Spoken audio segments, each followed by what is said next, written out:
Could you recognize the subtle signs that someone you love might be in their final year of life? What if I told you there are scientifically documented patterns that often appear months before the end? Patterns that most families completely miss until it's too late. Understanding these signs isn't about giving up hope.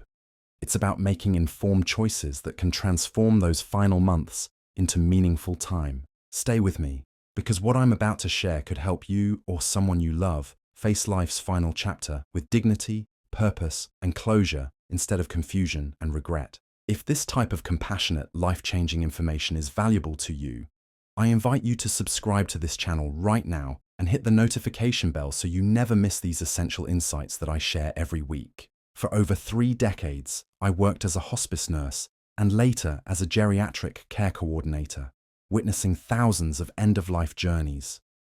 But it wasn't until my own father's passing that I truly understood how crucial it is to recognize these subtle indicators. Despite my professional experience, I missed the early signs with my dad. We scheduled a family reunion for 6 months later, planned a cruise for the following year, and put off conversations that deserved to happen sooner. When he declined rapidly just weeks later, we were caught unprepared, something I now recognize didn't have to happen. This experience transformed how I counsel families today. I've devoted the past 15 years to researching and documenting the patterns that precede life's end, particularly in seniors. What I've discovered is that while each person's journey is unique, there are remarkably consistent signals that often appear 6 to 12 months before death. Signals that, when recognized, can allow for better medical decisions, meaningful life completion, and precious time for connections that might otherwise be lost. Let me share one important insight immediately. Research from the Journal of Palliative Medicine has found that approximately 80% of seniors demonstrate noticeable changes in sleep patterns and energy cycles between 8 to 12 months before the end of life. Long before more obvious physical decline becomes apparent, these changes are often dismissed as just getting older by both families and healthcare providers. But recognizing them as potentially significant can open the door to crucial conversations and preparations. What makes this particularly valuable is that these early indicators appear while seniors still have substantial energy and cognitive clarity to participate in important decisions and experiences. By the time more recognized signs appear, this window of opportunity has often closed. Most people believe that predicting end of life is impossible without a clear terminal diagnosis like late-stage cancer. The surprising truth is that comprehensive studies tracking thousands of seniors have identified reliable patterns of decline that often precede death by many months, even in those without diagnosed terminal conditions. Research from the University of California found that certain subtle functional and behavioral changes predicted mortality within 12 months with over 70% accuracy, better than many physician assessments. If you're finding this information helpful, I'd appreciate if you'd give this video a thumbs up. I'd also love to hear your thoughts or experiences in the comments section below. And if you know someone who could benefit from understanding these important signs, please share this video with them.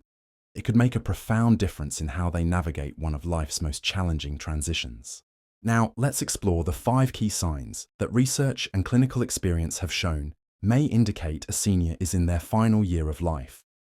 Understanding these isn't about giving up, it's about making informed choices during a precious time. The first sign involves changes in sleep patterns and energy distribution.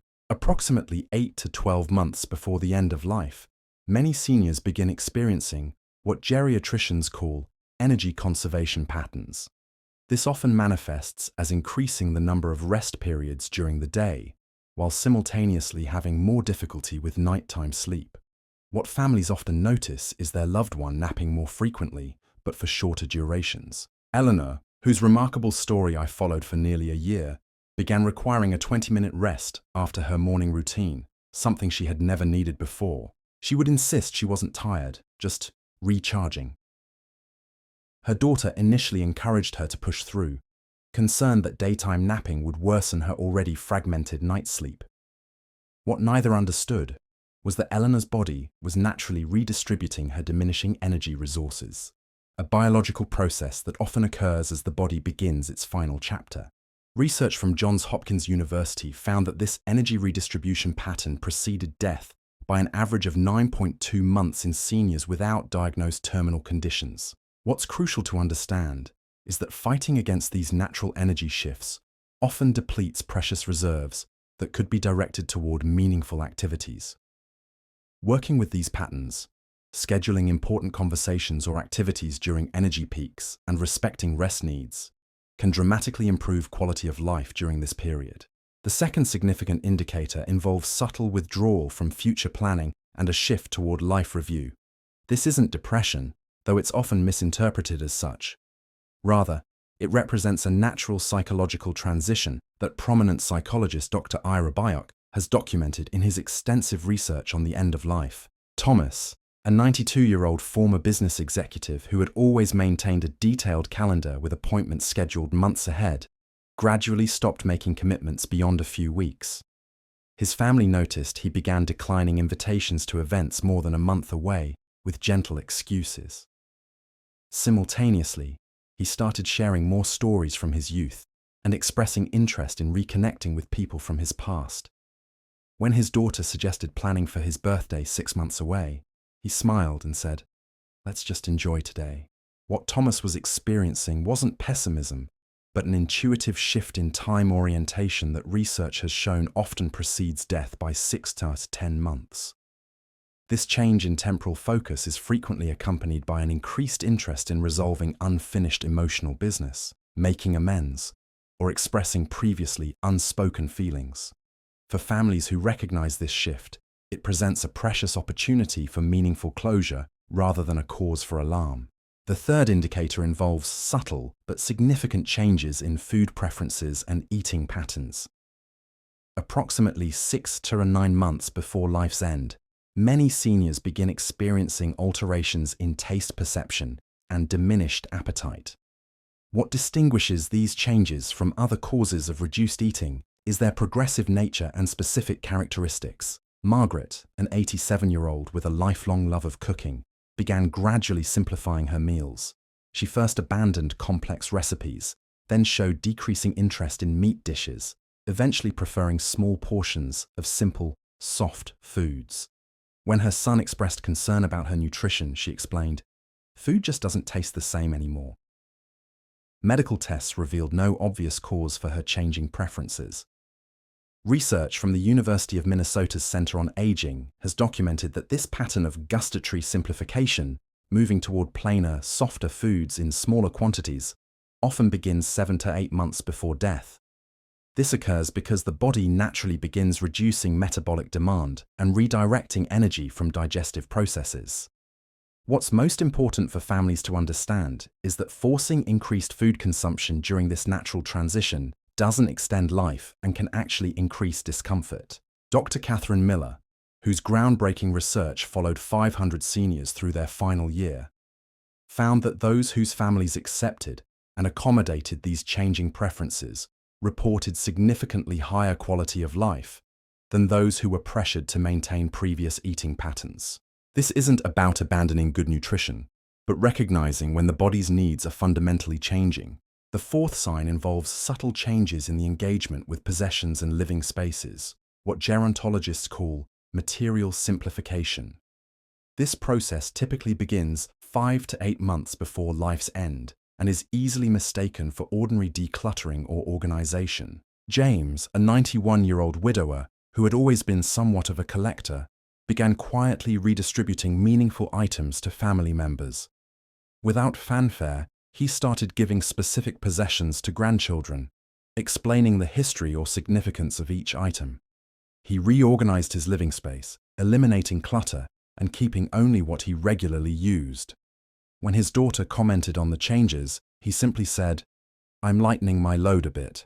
Research from the University of Michigan's Life Completion Studies has found that this material simplification frequently precedes death by an average of 6.5 months.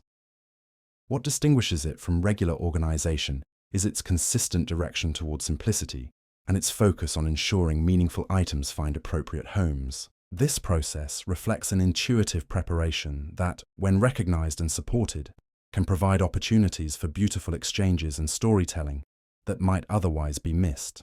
Ruby, whose final year I was privileged to witness, used this natural simplification impulse to create meaningful moments with each family member as she passed along items with stories attached. Had her family dismissed this as merely getting organized, dozens of rich family narratives might have been lost forever. The fifth indicator involves what medical anthropologists call social prioritization, a subtle but meaningfully altered approach to relationships and social engagement. Contrary to the common belief that seniors naturally withdraw from social connection as they age, research shows that most maintain relatively stable social patterns until much later in life. When a significant shift in social engagement occurs without an obvious trigger like hearing loss or depression, it often signals a deeper transition. Dorothy, an 84-year-old with an active social calendar, began declining certain social invitations while deepening specific relationships. She stopped attending her weekly bridge game after 15 years, but began having longer visits with her closest friend. When her granddaughter invited her to a destination wedding 11 months away, she suggested they have a special celebration dinner soon instead. She didn't withdraw from people. She prioritized which connections mattered most. Studies from the Harvard Aging Project have documented that this pattern of social curation often begins 7 to 10 months before life's end. Seniors intuitively redirect their social energy toward relationships that provide the greatest meaning and comfort. This isn't about isolation, but refinement, quality over quantity. For families who understand this process, it presents an opportunity to ensure that time together is focused on what matters most. What makes these 5 indicators particularly valuable is their early appearance, often while the senior still appears relatively healthy and before medical professionals would typically initiate end-of-life discussions. When recognized, these subtle signs open a window for important conversations, meaningful experiences, and practical preparations that can transform the final months. The most profound insight I've gained from my research and experience is that the body and mind often know what medicine cannot yet detect. These natural transitions aren't failures to be corrected, but guideposts to be respected.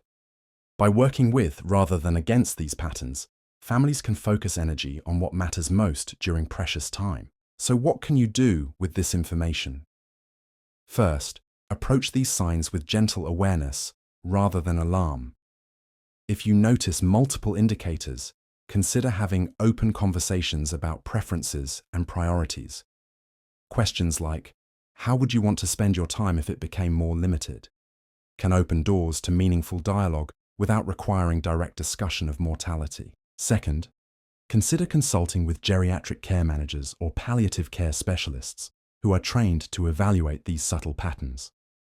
Unlike many traditional medical providers, these specialists are skilled in recognizing the transition toward life's end before acute decline begins. Third, prioritize quality experiences and connections now rather than postponing them for a future that may not come.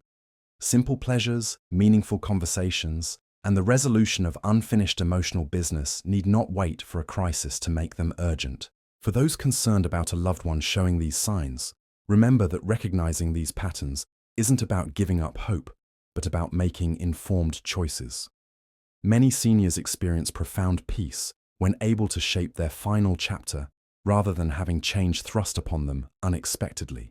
If you haven't already subscribed to this channel, now is the perfect time to do so, and activate the notification bell so you won't miss my upcoming videos on how to have meaningful end-of-life conversations and creating legacy projects with seniors.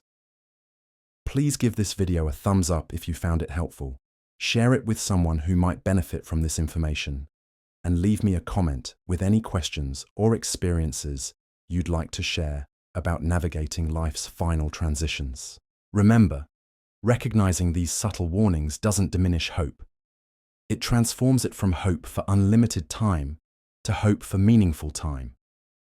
By honoring these natural transitions, we can help ensure that life's final chapter is filled with dignity, purpose, and profound connection. The greatest gift we can offer our aging loved ones isn't more time, but more life within the time that remains.